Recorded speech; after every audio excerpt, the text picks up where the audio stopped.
Welcome back to the Deep Dive. Today we're getting into a topic that seems to be everywhere at the moment. Public health, social media, long waiting lists. We're talking about ADHD. I mean, if you just look at the sources you sent over, the conversation is just huge. There's so much more public recognition, which is... It's vital, right? Especially for adults who've spent decades just not knowing why things felt so different for them. But that's where the tension comes in. Exactly. This huge surge in awareness, it brings conflict. On one side, you have this trivialization, these lazy stereotypes that really minimize what it is. And on the other, you have system leaders debating, are we pushing toward overdiagnosis? Right, and straining the entire healthcare system in the process. And that tension is really the core of this deep dive. It is. We've gone through personal stories, clinical data on healthcare system overload, new government reports, and our goal today is to really cut through that noise and make a crucial distinction for you. The distinction between what, exactly? Well, what's the fundamental difference between someone who, is occasionally forgetful or distracted and someone whose entire life is just fundamentally impacted long-term by a genuine neurological disorder? Okay, let's unpack this. I think we have to start with a public conversation because those frustrating misconceptions are so often the first hurdle for anyone even thinking about a diagnosis. You really don't have to look far to find the damaging things your sources mention. This idea that everyone is a bit ADHD. Oh, that one. Or the really modern, lazy one. Huh. The world is so distracting now. Phones have caused ADHD. It's just so dismissive. It is, and it completely misunderstands the wiring. We have to counter that myth right away. The sources are absolutely clear. ADHD is not some invention of the digital age. Right. It has been documented for a very long time, goodness knows how long, but certainly yonks before mobile phones. It's the neurological reality that's the point here, isn't it? That's the crucial point. It's a neurological disorder. There's a strong genetic element, and it typically starts in childhood. You have to understand, this is hardwired. It is not about bad lifestyle choices or screen time or bad parenting. So it's not the modern world causing it. It's that the modern world just hasn't adapted to it. And that leads to this emotional toll of being misunderstood. Your sources have these examples of common dismissive things people hear when they get a diagnosis. Especially later in life. Yeah, like when someone says, I'd have never guessed. Or the really invalidating one, you don't look or seem like you have ADHD. As if there's a specific look. Exactly. Or, but you're super chilled, you can't have it. Yeah. It just proves people are holding on to this caricature of the condition. They expect someone to be bouncing off the walls, and if you don't fit that, they doubt the diagnosis is real. And that is exactly where the distinction between just a behavior and the actual condition is so important. I mean, of course, we all act in similar ways. Sometimes we get distracted if we're stressed, or we hyper-focus on something we're really into. But for the non-ADHD brain, that's episodic, right? It's episodic. It's temporary. It's a reaction to what's going on around you. For someone with ADHD, those traits are pervasive. They hit their executive function all the time across every part of life, work, relationships, money. Emotional regulation. All of it. And it's over the long term. The sources are really clear that people have to speak up to explain this difference. Otherwise, the condition just gets reduced to a personality quirk. And it's that tension, that gap between personal recognition and public trivialization that leads us right into the big clinical debate. Is this increase in diagnosis a good thing, a correction for decades of being missed? Or is it a sign that the system is failing, maybe even a kind of medical excess? That's where this concept of too much healthcare comes in. It's a sort of broader term than the older idea of overdiagnosis that the sources talk about. Too much healthcare. What does that mean in a clinical sense? It refers to making people patients when it's not necessary. So this happens when doctors identify problems that were never actually going to cause any harm, or when we just keep expanding definitions for diseases so much that we start, medicalizing ordinary life. So you could end up with a diagnosis where the treatment actually causes more harm or costs more than the condition ever would have. Precisely. And your sources point to two big structural things that drive this risk. The first is overdetection. Right. And the second is overdefinition. So let's start with overdetection. This is mostly about technology and money, right? It is. It's when we identify these abnormalities that are maybe too slow growing to ever cause a problem or that would just resolve on their own. Our scanners and tests are just so good now they can find tiny, insignificant things. And then finding them triggers this whole cascade of more tests and treatments that were never needed. That's it. A classic medical example from the sources is using high-res tech, like CT angiography. It might find a tiny, insignificant abnormality like a microscopic blood clot, a subsegmental pulmonary embolus. Something that probably doesn't even need treatment. Exactly. But discovering it kicks off this whole diagnostic and treatment process.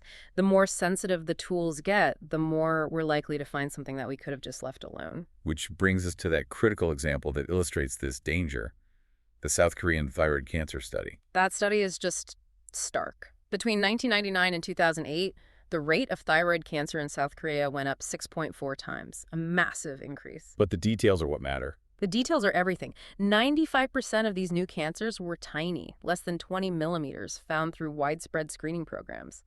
And here's the kicker.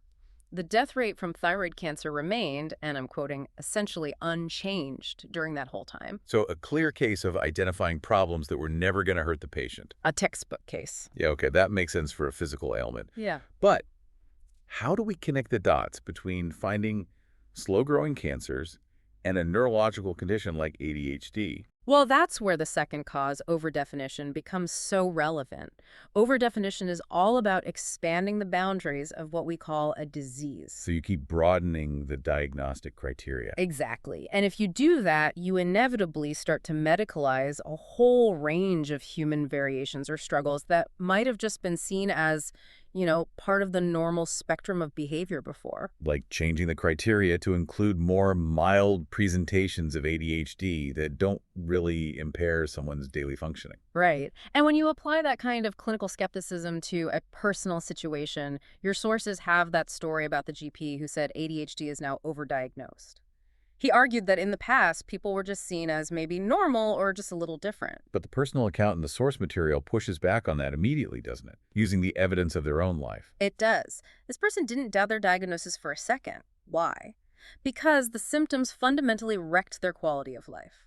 The feeling of zoning out, the emotional crashes from being overwhelmed, taking criticism very much to heart. The hyperfixation. The intense, sometimes destructive force of hyperfixation, and that constant, exhausting, rolling commentary of self-talk. What exactly did the sources mean by that, the rolling commentary? It's that nonstop engine inside the brain, just constantly processing information, memories, anxieties, to-do lists.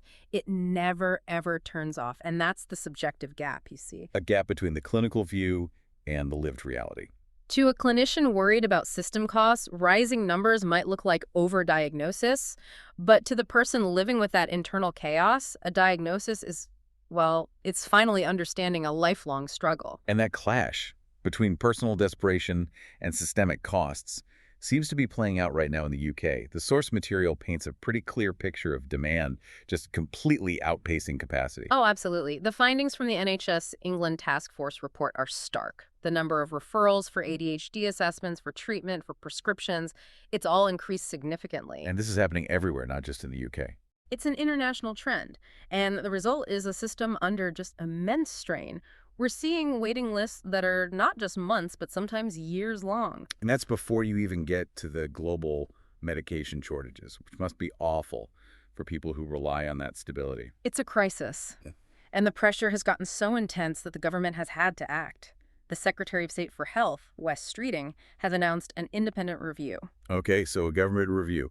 The source material seems to suggest we should look at this with two lenses. I think that's fair. The stated purpose is excellent. They want to look through a strictly clinical lens to get an evidence-based plan for timely, accurate diagnosis and support. That sounds good.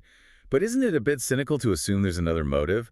I mean, if the system is broken and people are waiting years, shouldn't we hope the main goal is fixing that, not just saving money? That's a really important question for balance. And yes, we absolutely hope the outcome is better care. But the sources do remind us that the welfare state costs are rising, and Streeting himself has said he's worried that too many people are being diagnosed. So there's a political and a financial pressure there. It seems so. So while the review has to improve things for patients, it's also walking this very fine line between clinical need and, well, economic efficiency. Regardless of the motivation, this review has to deal with the recommendations that are already on the table from that big two-part NHS report from 2025.